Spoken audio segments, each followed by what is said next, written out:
NATALIE member, and she works as the Director of Youth Outreach for New York State Right to Life. She graduated from McGill University this year in January, and while she was at McGill, she founded their pro-life club during her sophomore year. She's a very knowledgeable pro-life activist, and she will talk to you about Catholic youth and the pro-life movement. So Dan and Nate and others have been talking about so many people our age who are very faithful Catholics, and they're faithful to the teachings of the Church, and we see hope in them, but so many others also who have not yet found that. And of course, we all know that reality because the great symptom of it, one of the great symptoms of it in our society today is abortion. And for the youth today who are living lives full of isolation, hopelessness, selfishness, all those things drive abortion, of course. And as we know, abortion is spiritually devastating for young women who, for one reason or another, are led to believe that they have no option but to take the life of their unborn child. And again, as we know, thousands of young women are led to that every single day in their country, and thousands of unborn children are dead because of that. Tragically, that means that for our generation of Catholics and our generation in this country, we're substantially fewer in number than we should be. About 1/4 of our generation, our brothers and sisters, our spouses, our classmates, they're missing because they were illegally killed through abortion. And in a culture that doesn't acknowledge the immeasurable value of every human life, starting with life in the womb, it's no surprise at all that other life, not just unborn children's lives, are being threatened. If we can strip them of their right to life, we can just as easily do that to others. And we see, of course, new assaults against the disabled, the medically dependent elderly, in the forms of assisted suicide, euthanasia, and now outright advocacy for the involuntary denial of life-saving medical treatment. Again, lives not seen worthy of life because we don't recognize the value of life. And I think this can be pretty depressing when we consider that this is the society in which we want our peers to flourish and find hope and find truth. And so what I hope to say today is not to just continue to expound on these awful things that are happening in society, the degradation of human life, but to show that there is actually great, great hope in the young generation who has grown up in the wake of Roe v. Wade and legal abortion in our country. As Dan mentioned, I'm very blessed and privileged to work, because of my position in New York State Right to Life, with some amazing, amazing young, faithful Christians and Catholics across New York State and elsewhere as well, who are standing up for life, who are not accepting the degradation of human life that they see all around them. And of course, that's people our age, and of course the amazing people in this Frassati group are so dedicated to life. It's absolutely amazing. But we know also that people younger than us, people in high school, people in middle school, are not only having abortions, but their peers are recognizing that and knowing that they need to step up as leaders in the fight for life.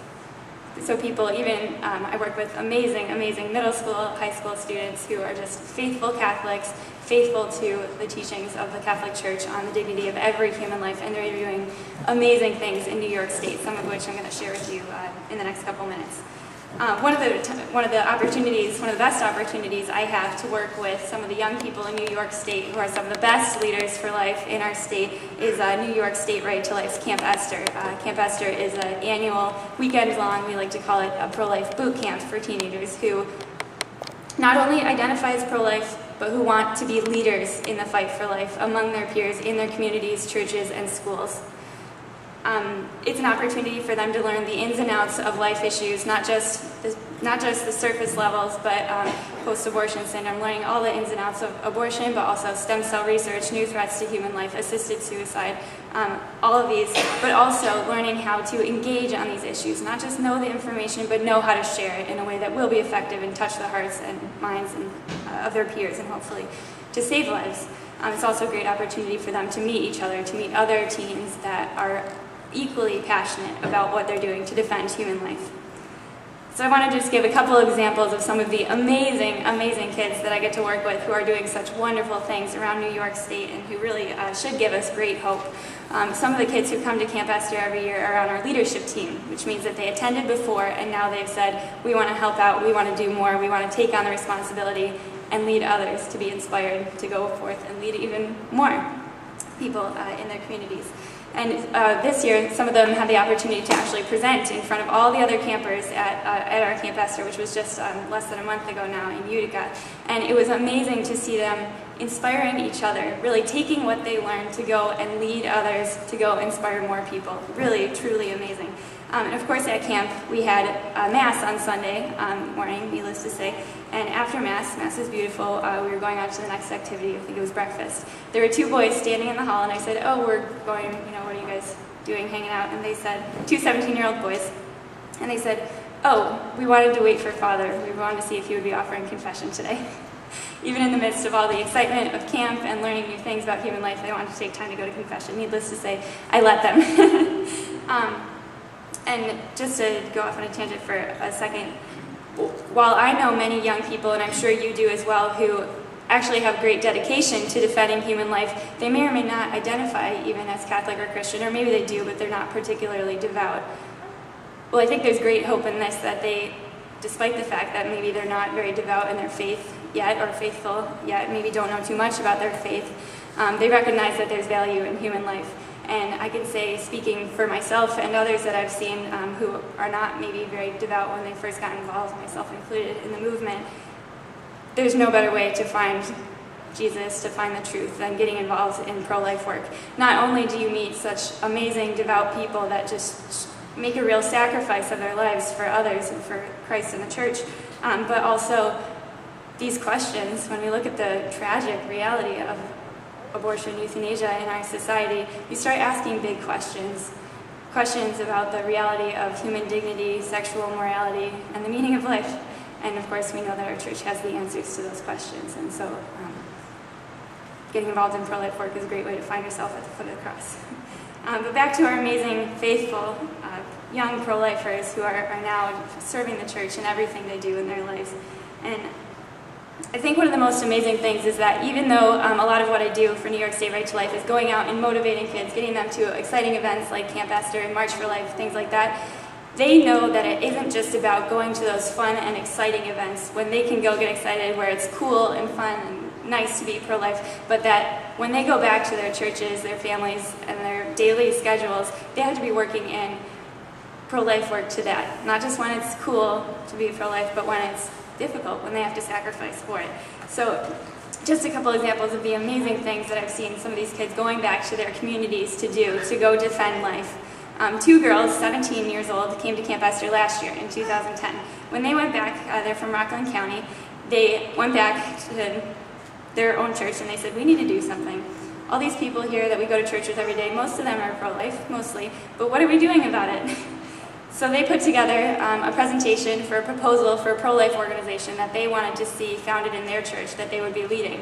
They put together the presentation, gave it for their parish council, the leadership of their parish, the priest, and with their blessing, they went on to start this group. Well, that was last fall of 2010. When I talked to them in January, or maybe February of this year, just a couple months after it was founded, they were telling me about the activities that this group was holding.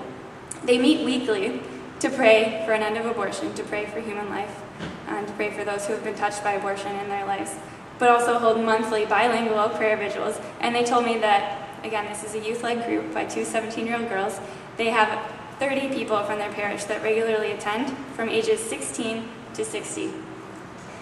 The youth in our state who are going and doing things for life are motivating their peers, but also motivating everyone else that's in the pews, everyone else in their communities. They're doing amazing, amazing things. There's another group in the Oneonta area who, it's called Life Mob, a young group of really amazing teenagers who pray several times per month outside of Planned Parenthood. That can be hard if you've never done that before, for a teenager to go and make such a public witness, to go witness for their faith and for the truth and for human life, and they do it, and it's amazing. They also organize educational events. And one girl, actually a couple weeks ago, the weekend right after Camp Esther, Louise and I went out to Buffalo to go collect petition signatures at a Christian music festival. Needless to say, when we needed volunteers, I called up our Camp Esther kids. There was one girl in particular who is actually alive because her birth mother was counseled by a crisis pregnancy center counselor. But that's another story. She was very enthusiastic to volunteer, but I was a little worried because at Camp Esther she was really timid, and I didn't know how she would feel about asking complete strangers to stand for life with us by signing a petition. Well, I need not have worried. She did an amazing job, and at the end of the day she was so excited to go and do more. She wanted to come back and help again the next day. So when Louise and I went to go pick her up the next day to come back to volunteer, she handed me 2 sheets full of petition signatures. I said, "Where did these come from? Like, what did you do? Just pull them out of the woodwork?" She had gone door to door in her neighborhood collecting petition signatures after volunteering all day long. I didn't ask her to do that. She just did it because she knew that she had to do more and keep doing things to defend human life. And that was just an amazing witness. And one more Camp Esther story. We collect evaluations, of course, for the weekend to see how the kids found it, what we can improve, of course.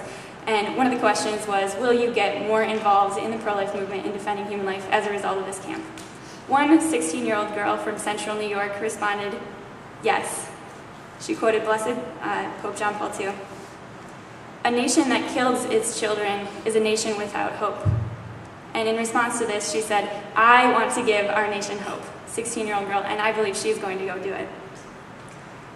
But of course, for every one of these awesome, young, pro-life, faithful Christians, there are just as many or more who might even say they're pro-life, but who aren't doing anything about it. And they might even be living in the midst of the culture of death and contributing to it in many ways.